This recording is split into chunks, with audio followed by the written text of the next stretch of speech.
Hello. Today we're going to discuss about the topic of seizures post-fentanyl administration during general anesthesia.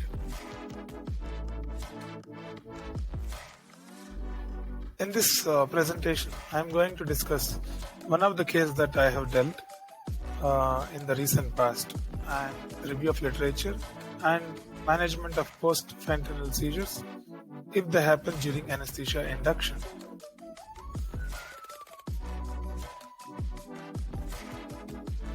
We have encountered an 80-year female who presented with a low back pain for 20 days, radiating to the left lower limb. On examining her, she was conscious and oriented and vitals were stable. Her comorbidities are diabetes mellitus, hypertension, coronary artery disease, and geriatric age group. And she has a frailty index of 6, that is considered as high-grade frailty.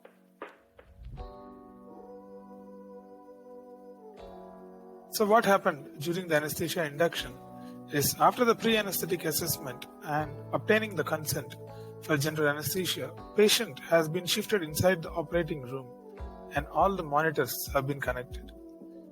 IV access has been obtained and injection fentanyl 120 micrograms was administered as a pre-medication, during which patient developed a generalized tonic-clonic seizure and opistotonic posturing.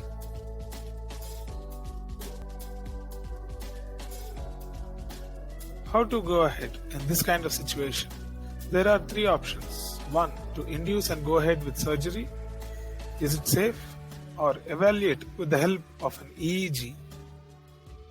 Or postpone the case and do the further evaluation.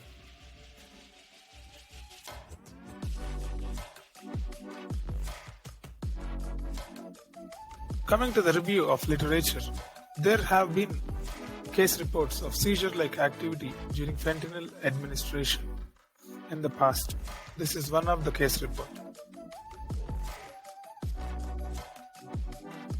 It has also been seen in children. A low-dose fentanyl administration along with lidocaine has led to grand mal seizure, epilepsy in pediatric age group. So what is the mechanism behind the fentanyl-induced seizures? The mechanism which has been postulated is fentanyl can induce seizure by subcortical brain metabolism activation. So the subcortical nuclei will be generating epileptic activity during fentanyl administration.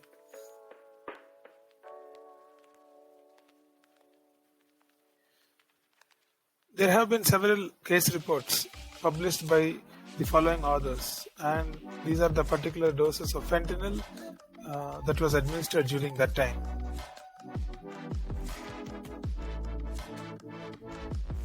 So how do we manage a post-fentanyl seizure during anesthesia induction?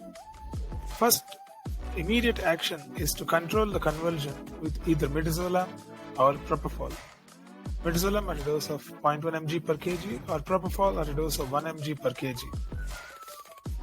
After controlling the convulsion, we need to do arterial blood gas analysis or electrolytes, and if availability is there, EEG or BIS within 5 to 10 minutes to rule out hyponatremia and other metabolic disturbances. If the metabolic panel is normal, then immediately we need to shift the patient for a CT scan to rule out any intracranial pathology.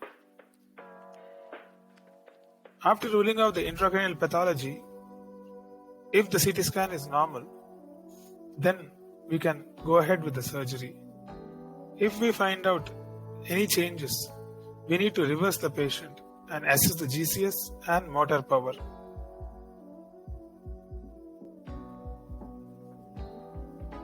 So the take-home points: the surgery should be postponed or delayed after discussing with the surgeon and family members. Patient needs to be evaluated to rule out the intracranial pathology, preferably by a CT scan, and a metabolic screen in the form of ABG, electrolytes, RFT and LFT needs to be done after ruling out the intracranial pathology. Usage of intraoperative EEG will give an idea regarding the ongoing seizure activity The serum toxic levels of fentanyl would have reached to a peak with a regular dosing due to high frailty score in my patient. We need to be extra cautious in patients with high frailty index.